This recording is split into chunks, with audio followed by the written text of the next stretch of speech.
等什么？在下等的是这个，哎呀，哈，这个才是真的。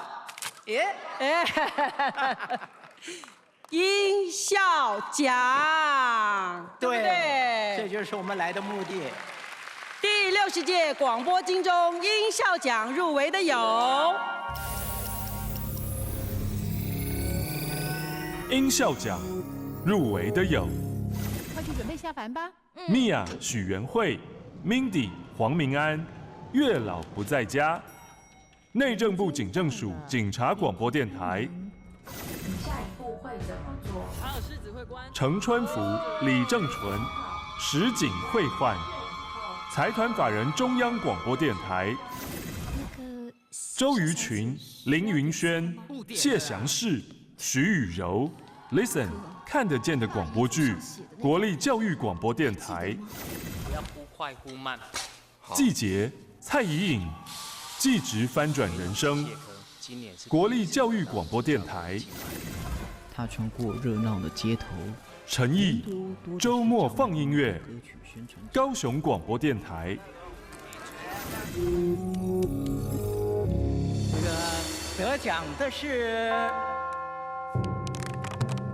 啊，好，陈毅，周末放音乐，高雄广播电台。透过回顾历史事件和播放经典音乐，呈现了音乐在不同时代背景下如何反映并影响社会文化变迁。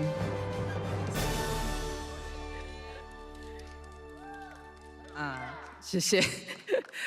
从一只广播菜鸟。 走到这边，我一路上有很多要感谢的人。如果来不及在这边感谢到的呢，请让我把感谢放在心里。首先，我一定要谢谢高雄广播电台所属高雄市政府新闻局的向滨和局长，还有高雄广播电台王友荣台长，谢谢长官们的支持。也要谢谢我的伙伴们，谢谢婉竹，谢谢高雄广播电台奇幻岛的岛主夏日。 夏日帮我完美的诠释出我要的角色，好，我非常感谢他。谢谢我的姐姐妹，她把她的第一次广播声音贡献在我的节目当中。谢谢高雄广播电台的前辈们的指导，尤其是我的组长林丽、志源，非常感谢他们，因为他们无私的指导，我才可以在广播上有所前进。特别是谢谢我的组长林丽。 我在音效奖大多数的知识都是来自于组长，所以我要跟我的组长说谢谢你，因为有你，我才可以站在这边领这个奖。